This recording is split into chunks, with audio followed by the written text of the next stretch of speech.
Your child has a Capricorn moon. Congratulations on giving birth to a grandfather. Just kidding. That was really dramatic. But they do tend to be the old souls of the zodiac. And I think as parents, understanding your child's birth chart can be so unbelievably helpful, especially when we're talking about the moon sign, because at the core, the moon is the emotional self. It is how we process our emotions. It's what we need in order to feel nurtured and safe. The Capricorn moon child is not going to want to be a burden. What you might notice is that not only are they pretty restricted and contained when it comes to expressing their own needs, but often they will be the ones that can anticipate or kind of show up to meet everybody else's needs. Capricorn moons usually put a great amount of pressure on themselves starting at an early age. It's not just about accomplishing goals, but it can also look like perfectionism, emotional restriction and constriction, not because a Capricorn moon isn't emotional, but usually because the deep down fear underneath that restriction is there is no time for me to process my feelings. There is no time for me to fall apart. I have so much to do. I can't ask for help. I have a Capricorn rising and a lot of planets in Capricorn in my first house. And my parents used to tell me that when I was a kid,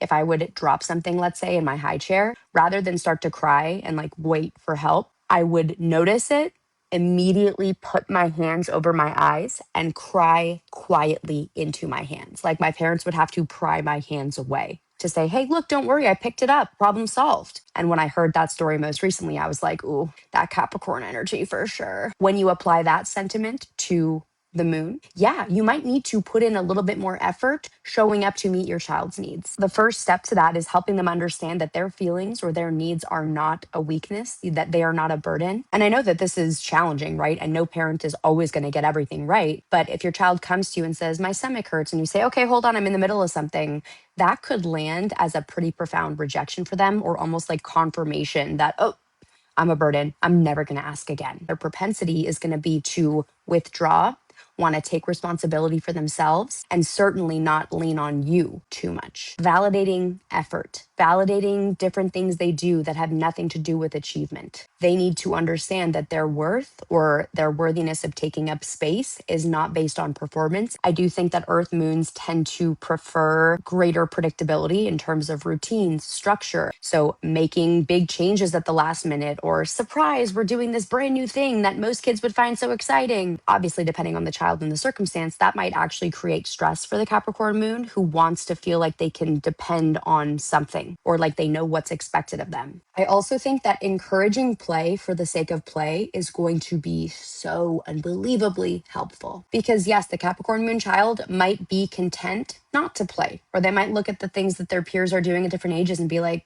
that's so silly. Why are they doing that? That's obviously pretend. And this has a lot to do with that old soul quality. Along these lines, your Capricorn moon child might actually prefer to spend time with the grown-ups, or they might be very, very attached to like their grandparents. And we love that, but we also want to make sure that they can have their own experience of childhood too. This child might have a greater sensitivity to any experience of being brushed off, any experience of not being the priority, or of feeling like they can't count on you. They might take things quite literally. They might not always ask for clarification if they've misinterpreted something you said or a tone of voice you had. So you might just need to be a little bit more emotionally attuned to them, because they aren't going to express it when they're hurt right away. Remind these children that part of their job in childhood is to be a kid. They don't have to be the dependable one for everybody else. That's an incredible strength and a gift that they're pretty much going to have, but it's going to be especially meaningful and sustainable when they know they can also lean on other people. All right, I'm going off my comments here, so we're going to be jumping into Leo moon next, but comment below and tell me what moon I should do after Leo. Love you all so much.